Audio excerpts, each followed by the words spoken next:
We want to provide security for our clients. I have a saying that there's no point building wealth unless you're well protected.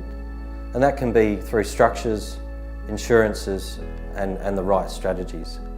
We want to make sure clients are not taking risks that they don't require. Providing our clients with the information to make those smart decisions. It's really about knowing their affairs intimately, being able to react to emergencies or changes in life, and also to be proactive and be able to position our clients when the opportunities arise. Sometimes for our clients, it's about what they don't do. So we want to make sure you're not going to make costly mistakes. Knowing our clients' affairs well allows us to proactively change strategies as life changes for our clients, and importantly, be there when clients have emergencies and the families need us.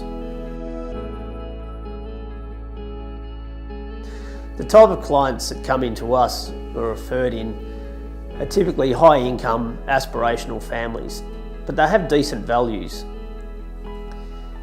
They're smart enough to understand that the complexity and opportunity that comes from getting good financial advice is something worth paying for.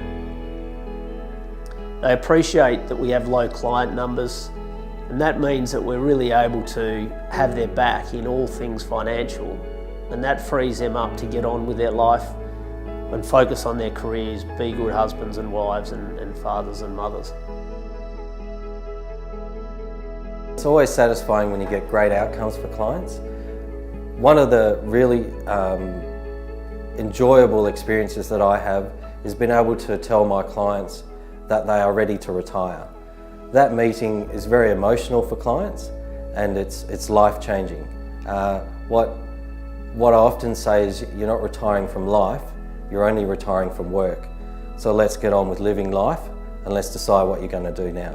What I find really satisfying is after a few years of working with a client, they get into a position where they have real choice.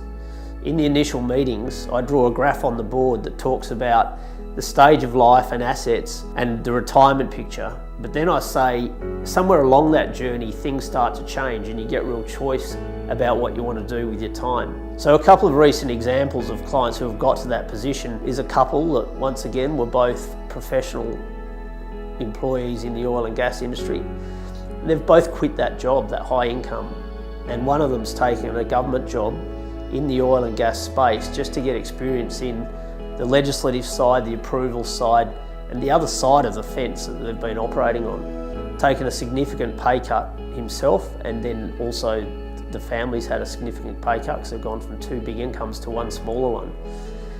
I reminded them when they were looking at this and wondering whether it was a good idea that he had always said he would love the idea of a 2-year sabbatical. And so I said, this is actually that 2-year sabbatical, but it's a paid one. And that gave him a whole lot of permission to enjoy it. So to see them go through that journey and financially being able to do that is really, really satisfying, and that's what it's all about for them as well.